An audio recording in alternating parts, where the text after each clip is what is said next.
ఆకలితో ఉండకూడదు, వాళ్ళకి మీరందరూ కూడా కలిసికట్టుగా ప్రతిరోజు వాళ్ళకి భోజనాలు ఏర్పాటు చేయండి ఒక 3 రోజుల వరకు. అంటే మన జన సైనికులు 3 రోజులు కాదు కదా, 5 రోజులు, వారం రోజుల వరకు కూడా రాష్ట్ర వ్యాప్తంగా అద్భుతమైన కార్యక్రమం చేశాం. కోవిడ్ సందర్భాల్లో మనం చేసిన కార్యక్రమాలు మీ అందరికీ తెలుసు. ఈ విషయాలు ఎందుకు గుర్తు చేయాలంటే ఈ ప్రస్థానం సామాన్యమైన ప్రస్థానం కాదు. ప్రతి సందర్భంలో ప్రతి అడుగులో కూడా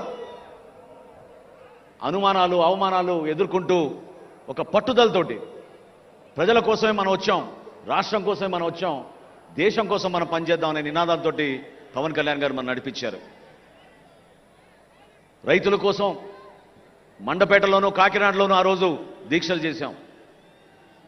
ప్రభుత్వానికి అందించిన ధాన్యం ఎప్పుడైతే వాళ్ళు కనీసం డబ్బులు కూడా చెల్లించలేదో, గిట్టుబాటు ధరని కూడా మోసం చేశారో, దళాలను ఉపయోగించుకుని వైఎస్ఆర్సీపీ ప్రభుత్వానికి నచ్చిన మిల్లులకే తరలించిన విషయం ఆ రోజు పవన్ కళ్యాణ్ గారి దృష్టికి ఎంతో ఆవేదనతోటి రైతులు తీసుకొచ్చారు.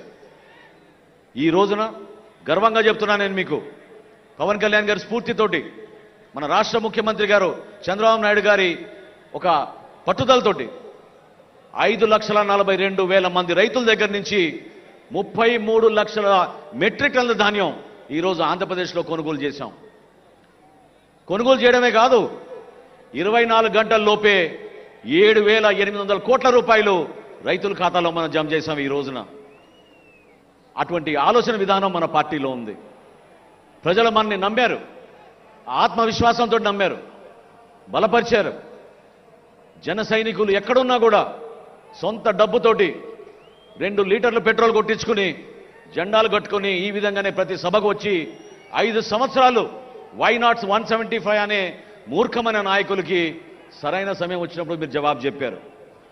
100% స్ట్రైక్ రేట్ అంటే అదేదో ఒక టెక్నికల్ ఫిగర్ కాదు, స్టాటిస్టికల్ పాయింట్ కాదు, అది 100% స్ట్రైక్ రేట్ అంటే విలువలతో కూడిన రాజకీయాలు చేశారు కాబట్టి పవన్ కళ్యాణ్ గారిని ఆ విధంగా నమ్మారు. ఒక ధైర్యం నింపడానికి కోసం మనం చేసిన ప్రయత్నం. ప్రజలు అనేక సందర్భాల్లో వాపోయేవాళ్ళు. అమరావతి గురించి రైతులు ఆందోళన చెందినప్పుడు ఆ రోజు నిలబడింది ఎవరు? ఢిల్లీకి వెళ్ళి ఆ రోజు మొట్టమొదటిసారి భారతీయ జనతా పార్టీ నాయకులతో సమావేశమై మీరు ఆంధ్రప్రదేశ్ని రక్షించాలి, మన రైతాంగాన్ని రక్షించాలి, మహిళలు వచ్చి ఆవేదనతోటి ఒక అద్భుతమైన రాజధాని నిర్మాణం చేస్తామనంటే 2 ఎకరాలు 3 ఎకరాలు మేము మా పొలాలు ఇచ్చేస్తే ఇంత మోసం చేస్తారా ప్రభుత్వాన్ని బాధపడుతున్నారు, ఎందుకు మీరు స్పందించారని ఆ రోజునే పవన్ కళ్యాణ్ గారు నిలబడ్డారు. విశాఖపట్నం స్టీల్ ప్లాంట్ విషయంలో కొంతమంది మర్చిపోయారు. విశాఖపట్నం స్టీల్ ప్లాంట్ విషయంలో కేంద్రం ప్రకటించిన 5వ రోజున పవన్ కళ్యాణ్ గారు పార్లమెంట్కి వెళ్ళి అమిత్ షా గారితో చాలా బలంగా మాట్లాడి ఇది మా రాష్ట్రానికి గర్వకరమైన విషయం, దయచేసి మీరు విశాఖపట్నం స్టీల్ ప్లాంట్ని ఎట్టి పరిస్థితుల్లో కూడా ప్రైవేటీకరణ చేయకూడదని చెప్పి ఆ రోజు ఆయన బతిమలాడారు మన ప్రజల పక్షాన. ఆలోచించండి, మనం ఏ విధంగా ముందుకెళ్ళాం. ఒక సీటు కోసమో ఒక పదవి కోసం కాదే. ఈరోజు రాష్ట్ర మంత్రివర్గంలో మీ తరఫున మేము ఉన్నామంటే అది కేవలం మీకు సేవలు అందించడానికి కోసం. మన జన సైనికుల్లో కూడా ఒక భావన రావాలి. మార్పు కోరారు మీరు, ఆ మార్పుని మనం నిలబెట్టుకోవాలి. కూటమి ప్రభుత్వం అన్నాక మన అందరికీ కూడా కొన్ని ఇబ్బందులు కష్టాలు ఉంటాయి, కానీ బాధ్యత కూడా మనకి పెరిగింది. ఇతర పార్టీలకు ఉన్న బాధ్యత కన్నా మన నాయకుడికి, మన పార్టీకి, మన జన సైనికులకి, మన నాయకులకి ఎక్కువగా ఉంటుంది. ఎందుకంటే ప్రతిపక్ష ఓటు చీలనివ్వను అని ఇప్పటంలో ఆయన ఆ రోజు ప్రతిజ్ఞ చేశారు. దానికి అనుగుణంగా మనం కష్టపడి పనిచేశాం. ఎవరు కూడా క్షేత్రస్థాయిలో దయచేసి మీరు చిన్న చిన్న విషయాల్లో గొడవపడి మన కూటమి ప్రభుత్వంలో Telugu Desam party, Janasena party, Bharatiya Janata party కలిసి మనం ముందుకెళ్ళాలి. మన రాష్ట్రాన్ని అంధకారంలో నెట్టారు గత 5 సంవత్సరాల్లో వైఎస్ఆర్సీపీ పాలకులు. ఇంత ఆర్థిక నష్టం ఎప్పుడూ జరగలేదు. కష్టకాలంలో ఉన్నాం, మీరు తోడుగా నిలబడండి. ప్రతి జిల్లాలో కూడా ఈ రోజున మన శాసనసభ్యులు ఉన్నారు, మన పార్లమెంట్ సభ్యులు ఉన్నారు మీకోసం. మా అందరికన్నా పవన్ కళ్యాణ్ గారి నాయకత్వం ఉంది. ఒక్కసారి మీరు ఆలోచించుకోండి, ఏ విధంగా ఈరోజు జన సైనికులు మహారాష్ట్ర నుంచి వచ్చారు ఇక్కడికి. ఏ విధంగా జన సైనికులు ఇక్కడికి కర్ణాటక నుంచి వచ్చారు, ఇక్కడికి ఏ విధంగా జన సైనికులు తమిళనాడు నుంచి వచ్చారు, ఇక్కడికి ఏ విధంగా జన సైనికులు కేరళ లాంటి రాష్ట్రానికి కూడా ఇక్కడికి వచ్చారు. నిజంగా ఎంతో ఆనందం కలిగించింది. ఈ సభ ద్వారా మీరందరూ కూడా ఆలోచించింది పవన్ కళ్యాణ్ గారి నాయకత్వం. రాబోయే రోజుల్లో ఆయన ఒక రాష్ట్రానికే కాదు దేశానికే ఉపయోగపడే విధంగా ఎదగాలి. దానికోసం మీ సహాయం, మీ సహకారం ఎంతో అవసరం. నిలబడదాం ఈ ప్రయాణంలో. చిన్న చిన్న పొరపాట్లు, చిన్న చిన్న సమస్యలు ప్రతి ఒక్కరికి ఉంటాయి. కానీ కూటమిలో మనందరం కూడా కలిసిమెలిసి ముందుకు తీసుకెళ్ళాలి. ప్రభుత్వంలో ఉన్నాం. ఈ రోజున మహిళల కోసం మనం సంక్షేమ కార్యక్రమాలు అనేక చేస్తున్నాం. సూపర్ 6లో ఇచ్చిన గ్యారంటీ దీపం పథకం ఆ రోజు ఇచ్చాపురంలో గౌరవ ముఖ్యమంత్రి గారు ప్రారంభిస్తే, ద్వారకా తిరుమలలో మన రాష్ట్ర ఉప ముఖ్యమంత్రి పవన్ కళ్యాణ్ గారు ఆ రోజు దీపం పథకాన్ని ప్రారంభించారు. గర్వంగా చెప్తున్నాను నేను, ఈరోజు 1 కోటి మందికి మనం ఉచితంగా గ్యాస్ కనెక్షన్ల ద్వారా దీపం పథకం ద్వారా మన గ్యాస్ సిలిండర్లు ఇచ్చాం. 800 కోట్ల రూపాయలు వెచ్చించాం. రాబోయే సంవత్సరంలో సంవత్సరానికి 3 గ్యాస్ సిలిండర్లు కూడా అందించబోతున్నాం. నిలబడాల్సిన అవసరం ఉంది. త్యాగాలు చేశాం, కష్టపడ్డాం. కానీ మీలో మాత్రం ఎక్కడ కూడా ఆ ధైర్యం కోల్పోబాకండి. పదవులు వస్తాయి, పదవులు పోతాయి. కొంతమందికి పదవులు రావచ్చు, కొంతమందికి పదవులు రాకపోవచ్చు. కానీ మీరు నిలబడింది పవన్ కళ్యాణ్ గారికి ఈ కష్టమైన ప్రస్థానంలో ఎప్పుడు ఎక్కడ ఏ సందర్భంలో సరే మేమున్నాం అన్నా మీతోటని నిలబడింది మన జన సైనికులు. వాళ్ళ గురించే మనం చేసుకునే ఈ సభ.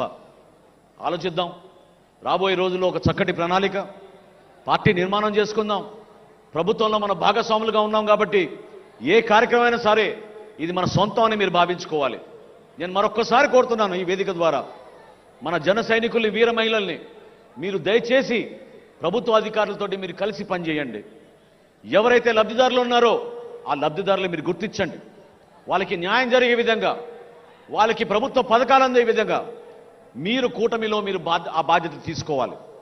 అంతేగాని ఎన్నికలు అయిపోయినాయి కదా, 100% స్ట్రైక్ రేట్ వచ్చేసింది కదా అంటే కాదు. నమ్ముకున్నారు మన ప్రజలు. మన ద్వారా మంచి కార్యక్రమాలు జరుగుతాయని నమ్ముకున్నారు. ఆ కార్యక్రమాలు మీరు నిలబెట్టండి. జనసేన పార్టీ ఎప్పుడు ప్రజల పక్షాన నిలబడుతుంది. ఎప్పుడు కూడా సామాన్యుల కోసమే నిలబడుతుంది. ప్రశ్నించే పార్టీ కాస్త ఈరోజు సమస్యల పరిష్కారం కోసం పార్టీగా మనం మారాం. నిలబడదాం మనం దానికోసం. ప్రతి గ్రామంలో కూడా మీరు కలిసి పనిచేయండి. ఏ వార్డులో కానీ, ఏ కార్పొరేటర్లు అయినా సరే, ఏ కౌన్సిలర్ అయినా సరే, ఏ ఎంపీటీసీ అయినా సరే మీరు చేయాల్సిన కార్యక్రమం ప్రజల కోసం. ఈ ప్రయాణంలో చాలామంది జన సైనికులు పాపం ఈరోజు ఇక్కడ ఉంటే ఎంతో ఆనందించేవాళ్ళు. వాళ్ళ సభ చూసి 463 జన సైనికులు వాళ్ళ ప్రాణాలు కోల్పోయారు. ఎంతో బాధ కలిగించింది. చాలామంది ఇంటికి వెళ్ళి ఆ కుటుంబాలని పరామర్శించి పవన్ కళ్యాణ్ గారు చేతుల మీదుగా ఇచ్చిన 5 లక్షల రూపాయల చెక్కుల్ని వాళ్ళకి అందించాం.